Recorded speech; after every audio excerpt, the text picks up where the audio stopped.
मध्य प्रदेश आज कर्ज में डूब चुका है। हालात ऐसे हैं कि अब ब्याज चुकाने के लिए भी कर्ज लेना पड़ेगा। यह सरकार की आर्थिक नाकामी का सबसे बड़ा प्रमाण है। किसानों के भविष्य पर चुप्पी, यूएस इंडिया ट्रेड डील पर कोई स्पष्ट नीति नहीं। लाडली बहनों से 3,000 रुपए का वादा किया, लेकिन बजट में इसका कोई भी जिक्र नहीं हुआ। घोषणाओं से नहीं, सच से सरकार चलेगी। मध्य प्रदेश जवाब मांग रहा है और हम जवाब लेकर रहेंगे। कांग्रेस पार्टी विधायक सुरेश राजे। डबरा से कांग्रेस के विधायक सुरेश राजे जी विधानसभा में बजट को लेकर इसे 121 से चर्चा की। रेडी। आज हम मौजूद थे विधानसभा परिसर के अंदर और आज हमारे साथ है डबरा के विधायक कांग्रेस के सर स्वागत है। जी आदमी बता। जी सर, आज बजट पेश हुआ है, उसको लेकर क्या कहेंगे सर? देखिए, यहाँ तक बजट का सवाल है और बजट तो सरकार हर वर्ष लाती है, लेकिन जनता को बहुत उम्मीदें होती हैं बजट से विशेषकर। और आज के जो हालात हैं वो जनता को ये समझ ही नहीं आता कि आज बजट आया है, बजट में हमारे लिए क्या खुशखबरी आई। कहने को तो माननीय देवड़ा जी ने बजट पेश किया और तमाम उन्होंने वो सब विभाग भी उसमें दिखाए हैं, हम ये करेंगे ये करेंगे ये करेंगे, लेकिन पूरे बजट में आपको कहीं भी किसान कल्याण की बात करते हैं, लेकिन किसान का कल्याण कैसे करेंगे इसका कोई विजन उसमें है नहीं। अब कहां से किसान का कल्याण होगा? किसान को समय पर खाद नहीं मिल रहा, समय पर उसको बिजली नहीं मिल रही। खेती के लिए दो ही चीजें जरूरी हैं, समय पर पानी, समय पर खाद और समय पर बिजली। और बिजली और पानी का एक कॉम्बिनेशन है। अगर बिजली नहीं है तो वो पानी कहां से देगा? हर खेत तक नहर नहीं है, और नहर कोई हमेशा नहीं चलने वाली चीज है, नहर का एक सिस्टम है। ये हालात इतने बद से बदतर हैं किसान के। ये तो किसान की बात हो गई। इधर ये कहते हैं हम किसान सम्मान निधि देते हैं। जरा एक किसान को पूछे, एक साल में एक किसान सम्मान निधि के नाम पे केंद्र और राज्य ने मिला के 10,000 रुपए दिए। वही एक किसान ने अपनी खेती में मान के चलो उसको मात्र 25 पैकेट मिले खाद के लगाना है, तो जो खाद मार्केट में 275 का उस पे सोसाइटी पे मिलना चाहिए, सरकारी दुकान पे मिलना चाहिए, वो खाद बिक रहा है 500 का। और इस बात तो हद हो गई, वो 700 तक बिका है। अब वही डीएपी की बात ले लो, 1300 वाली डीएपी अगर वो 1800-1900 में किसान खरीदेगा तो अब कल्पना करो, साल में उसको आप किसान सम्मान निधि के नाम पे दे रहे हो 10,000 और उससे वसूल कर रहे हो कई गुना ज्यादा। तो मुझे नहीं लगता ये कहीं से किसान का कल्याण होने वाला है। ये किसान की बात है। बेरोजगारों के लिए कोई इसमें कहीं से कहीं तक कुछ दिखता ही नहीं कि रोजगार मिलेगा कहां से। भाई रोजगार के अवसर आप पैदा तो बना कैसे कर रहे हो? आपने कहा कि हमने इतने लोन की बात, अरे भाई लोन सरकार, वो गरीब आदमी बैंक के दरवाजे पे जाता है तो बैंक के उसको वेशभूषा देख के उसको अंदर ही नहीं जाने देते। लोन देना तो बहुत बड़ी बात है। फिर हर छोटे से छोटे लोन के ऊपर एक गारंटी आपने लगा रखी है, और गारंटर कोई किसी का बनता नहीं है, क्योंकि पहले से ही किसान अपनी गारंटी नहीं दे पा रहा। शिक्षा की दुर्दशा की अगर हम बात करें तो शिक्षा का चौपटीकरण जब से ये सरकार आई है 2003 से अभी तक आप देख लें, तमाम गांव के वो स्कूल जहां से बुनियादी शिक्षा प्रारंभ होती है वो सब बंद करती जा रही सरकार। प्राइवेटीकरण को बढ़ावा दे रही है ये सरकार। तो अब ये गरीब पढ़ेगा कहां से? आज भी हमारा भारत कल भी गांव में बसता था, आज भी गांव में बसता, कितनी भी कॉलोनी बना ले, लेकिन भारत का जो मूल स्वरूप है वो गांव है। गांव के स्कूल हम बंद करेंगे, स्कूल बंद करेंगे। अब बात करते हैं स्वास्थ्य की। स्वास्थ्य से इससे बड़ा खिलवाड़, इस सरकार से बड़ा खिलवाड़ किसी सरकार के समय में नहीं हुआ।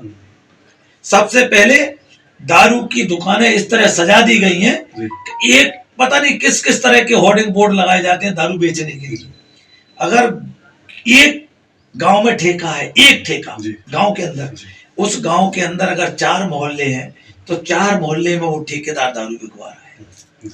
ये हो गई इस नशे की बात। अब आ जाओ सूखे नशे के पास। सूखे नशे का कोई इंस्पेक्टर ही नहीं है। आप हजारों करोड़ का ड्रग्स जो है प्रदेश में पकड़ा जा रहा है, तो कहाँ जा रहा है, कहीं तो कोई खपा ही रहा है ना। तो ये नौनिहालों का भविष्य बर्बाद हो रहा है। तो इनके पास न शिक्षा, न स्वास्थ्य, न किसान, न बेरोजगार।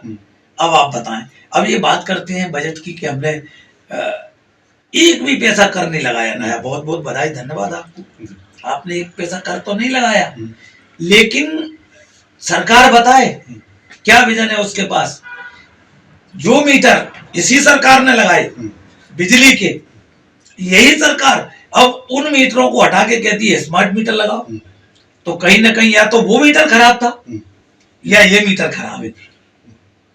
ये सरकार सीधा सीधा जनता के साथ छलावा कर रही है, मजाक कर रही है।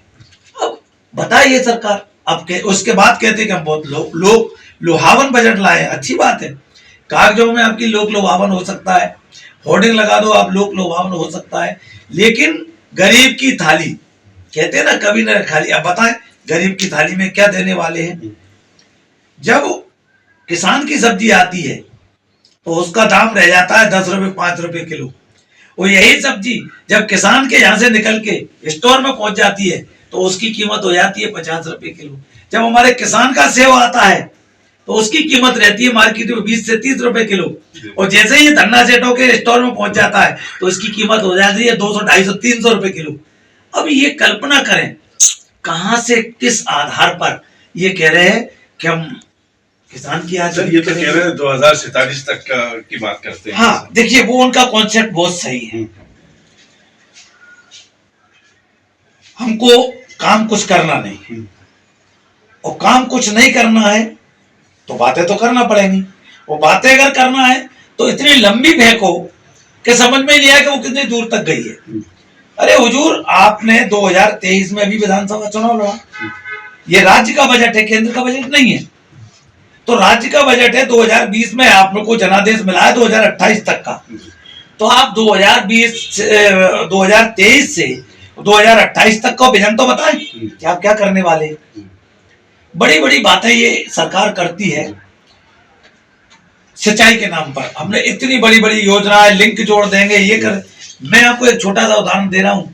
मेरे यहाँ मां रतनगढ़ बहुउद्देशीय सिंचाई परियोजना बनी, उसका 3 बार तो शिलान्यास हुआ, फिर चौथी बार में उसका काम शुरू हुआ। और काम शुरू हुआ तो देखिए आप, पहला शिलान्यास 2013 में हुआ, दूसरा शिलान्यास 2018 में हुआ, तीसरा उद्घाटन उसी का 2023 में हुआ, लेकिन काम अभी तक पूरा नहीं। और उस गति की स्थिति देखिए तो उस बजट का जो प्रावधान था, और ठेकेदार ने उतना काम किया नहीं, और कहीं काम नहीं किया, उससे कहीं ज्यादा ठेकेदार ने पैसा निकाल लिया। और वो पाइप आज भी जिगनिया बारकरी के नाम से नहर जानी जाती मेरे डबरा में, वो जिगनिया बारकरी के नहर के पाइप आज भी पड़े। और जैसे ही चुनाव आएगा 28 का, तो ये 6 महीने साल भर पहले फिर शुरू कर देंगे। इस तरह की एक योजना नहीं है। अब आ जाओ आप नल जल योजना की बात करें, पूरी तरह पूरे एक्चेप्टर को, पूरा जो ग्रामीण हमारा ढांचा था, चाहे वो सरपंच मत से सीसी बनी हो, चाहे सांसद मत से बनी हो, चाहे विधायक निधि से बनी हो, मतलब जिस भी निधि से ग्रामीण क्षेत्र का जो विकास हुआ, वो सारा विकास अवरुद्ध कर दिया नल जल योजना ने।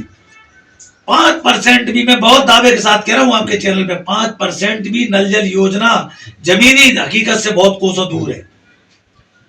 और सबका सब आप कहते हैं कि हम नल जल, स्वच्छ जल पेय पिलाएंगे, कहां से पिलाओगे?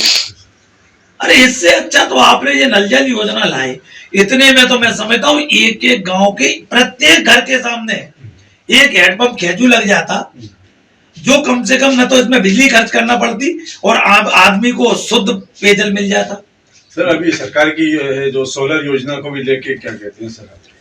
देखिए, योजना बहुत अच्छी है सोलर योजना भविष्य की दृष्टि से, लेकिन उस योजना का लाभ सरकार जिस तरह का ढिंढोरा पीटती है और उसका लाभ मिल नहीं रहा। किसान जब उसका लाभ लेने जाता है तो उसको ये बता दिया जाता है कि नहीं, ये ऐसे नहीं है, पहले आपको इसमें इतना पैसा जमा करना पड़ेगा, फिर जो है आपको इसकी सब्सिडी बाद में मिलेगी। अब वो मान के चलें आपको सब्सिडी ही देना है, तो आप किसान की किताब देखो, उसका खसरा खतौनी देखो, उसका देखो कि ये किसान के पास 2 एकड़ जमीन है, 5 एकड़ जमीन है, तो आपको उस हिसाब से सब्सिडी हल्के हल दो ना।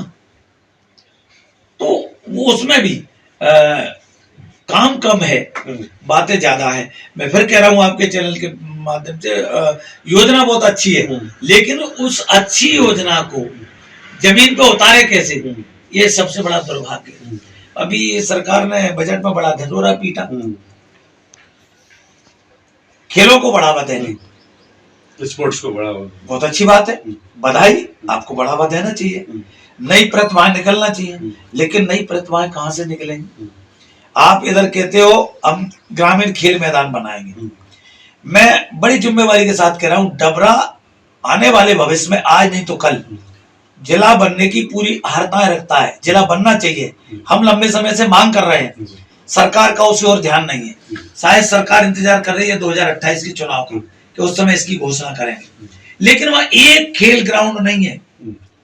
मतलब उस प्लेस पे जो 1 नंबर तहसील है, 1 नंबर की हमारा कृषि उपज मंडी है, और वहां एक खेल ग्राउंड नहीं है। वो आप बताइए कैसा शहर बनाएंगे?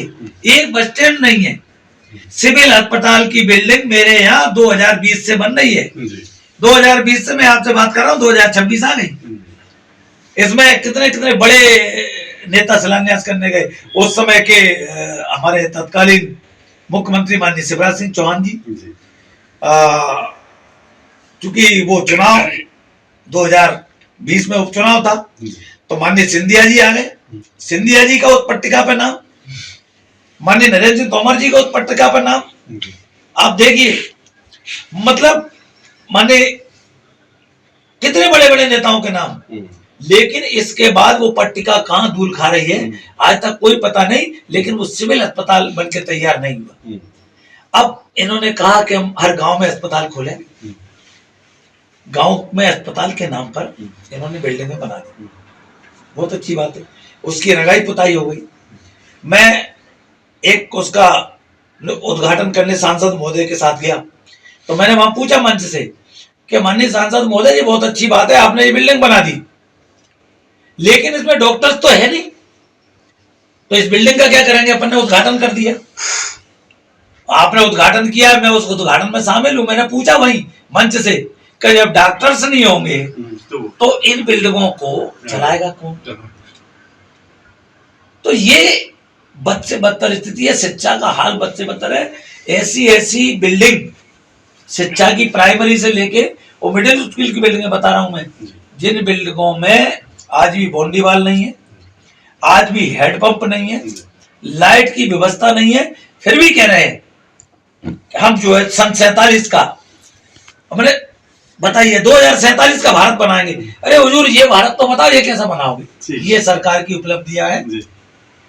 ये थे हमारे साथ डबरा के विधायक कांग्रेस के, जिन्होंने सरकार की उपलब्धियों को लेके आज उन्होंने अपनी बात उठाई। और मैं इसमें चाणक्य न्यूज़ इंडिया से। अब आप भी बन सकते हैं सिटीजन जर्नलिस्ट, लड़ सकते हैं अपने हक की लड़ाई। अपने हक की लड़ाई में चाणक्य न्यूज़ इंडिया है आपके साथ। आज ही प्ले स्टोर से डाउनलोड करें Chanakya news India mobile app. उसके बाद मेरा पोस्ट पर जाकर अपडेट करें फोटो के साथ। हम बनेंगे आपकी आवाज, देश का तेजी से बढ़ता नेटवर्क, सच दिखाते हैं हम। जय हिंद। बच्चों के भविष्य से खिलवाड़, ग्रामीण क्षेत्र में गुम विकास, न्यायिक क्रिया में भेदभाव, दबी हुई गरीबों की आवाज, पर अब होगी जनता की बात। सड़क से पहुंचेगी संसद तक आवाज। सिर्फ सुन सरकार, देखिए चाणक्य न्यूज़ इंडिया पर। खबरें जो आपको सीधे जोड़ती हैं हमसे, जिनका आपकी जिंदगी पर होता है सीधा असर। खबरों की वही तस्वीर, बिना बदले बिना डरे, जज्बा सच का लिए, सच दिखाते हैं हम। चाणक्य न्यूज़ इंडिया, हम हैं हिंदुस्तानी। कटेंगे तो कटेंगे। आज देश इनसे कह रहा है तुमसे नहीं हो पाएगा। understand the ignorance. We are not looking for your admiration. आपको अपना काम करना पड़ेगा. राजनीति देखिए चाणक्य न्यूज इंडिया के साथ।